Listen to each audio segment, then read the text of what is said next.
اپنا ایجنڈا ہے، یہ نواز شریف کا ایجنڈا ہے کہ بجلی کو سستی کرنا، جتنا بھی ہم سستا کر سکیں۔ یہ اتحادی حکومت کا یہ ایجنڈا ہے، جس میں آصف زرداری شامل ہیں، جس میں بلاول بھٹو شامل ہیں، جس میں علیم خان صاحب شامل ہیں، جس میں چودھری سالک شامل ہیں،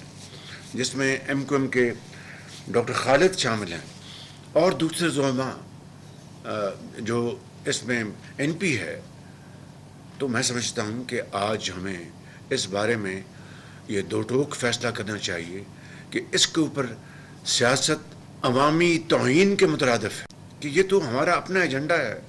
یہ کسی ایک جماعت کا مطالبہ نہیں، یہ پوری قوم کا، غریب آدمی کا دن رات مجھ سے، آپ سے، اپنے ماضی کی حکومتوں سے یہ مطالبہ ہے کہ جناب ہماری یہ جو بجلی کا معاملہ ہے اس کو ریزولو کریں۔ اور یہ ایک بڑا پیچیدہ معاملہ ہے، اور میں نے کئی بار یہ بات کہی اور آج پھر یہ بات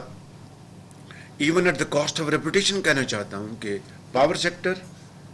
اور ایف بی آر یہ دو وہ ادارے ہیں جو کہ جس میں ہم سب سوار ہیں۔ اگر اس میں ہم کامیاب ہو گئے ان دونوں اداروں کو ایفیشنٹ بنانے میں اور کرپشن سے صاف کرنے میں، تو یہ کشتی جو ہے الحمدللہ منجدار سے نکل کر کنارے پہ لگے گی۔ اور اگر یہ دو ادارے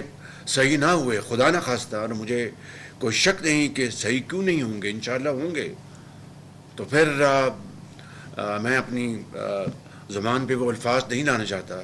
کہ پھر وہ ناؤ ڈوب سکتی ہے، خدا نہ خواستہ۔ اس لیے میں سمجھتا ہوں کہ ہمیں عوام کی مشکلات کا پورا ادراک ہے، تو ہم نے یہ سارے اقدامات کیے ہیں اور یہ ساری کاوشیں جاری ہیں۔